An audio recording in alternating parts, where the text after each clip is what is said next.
Second tour des élections régionales, Xavier Bertrand. Qui vient donc d'être élu président de la région Hauts-de-France avec 52%. Il conserve sa région et il est donc réélu. Xavier Bertrand, vous êtes sur BFM TV.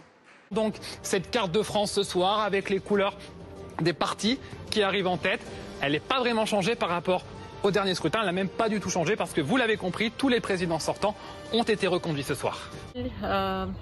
Il y a 13 régions. La droite a gagné 7 régions et la gauche a gagné 6 régions. Donc au total, c'est un résultat de 7 sur 13. En ce qui concerne la participation, l'histoire retiendra que par 2 fois, ici, sur la terre des Hauts-de-France, fidèle à une certaine idée de la France, le Front National a été arrêté. Les journalistes se plaignent et disent que ça a été un désastre pour le Rassemblement national et pour la République en marche.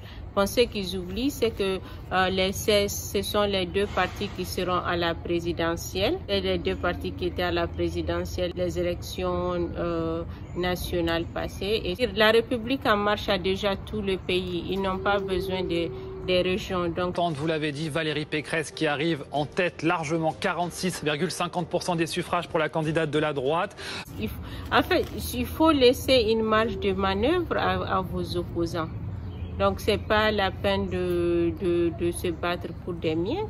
Comme la République en marche rassemble tous les Français, donc il n'a pas besoin de gagner des régions. Là, c'était un scrutin territorial, c'est la Corse, c'est Gilles Simeoni qui arrive en tête, élu avec 39,70% des suffrages. Quand il parle de déception, ce n'est pas une déception, c'est tout à fait attendu. Cette victoire, c'est d'abord la vôtre.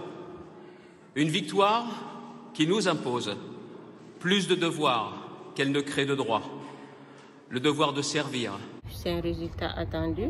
Comme ça, les Français verront leur manière de gérer. Les Français ont décidé de tenir les leaders responsables. De cette région où l'on sait le prix de l'effort et du travail, c'est à vous, vous les silencieux, les invisibles. Ce qui concerne les régions.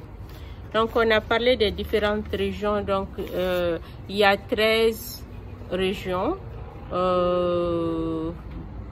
Donc, il y a la Corse, bien sûr. Il y a la région qui comprend les Alpes, la Côte d'Azur, la Provence. Donc, c'est Provence, Alpes, Côte d'Azur. Après, il y a la Loire. Il y a 2 parties. Il y a le Val de Loire. Il y a le Pays de Loire. Il y a la Bretagne qui est comme la Grande-Bretagne. Et après, il y a la Normandie qu'on peut confondre avec la Bretagne. Le Grand Est,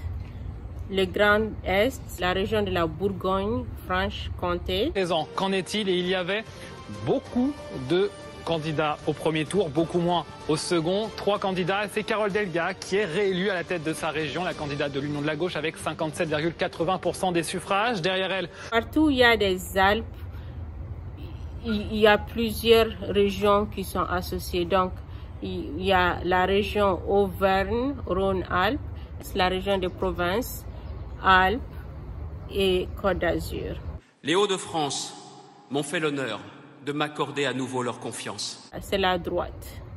Et la Côte d'Azur,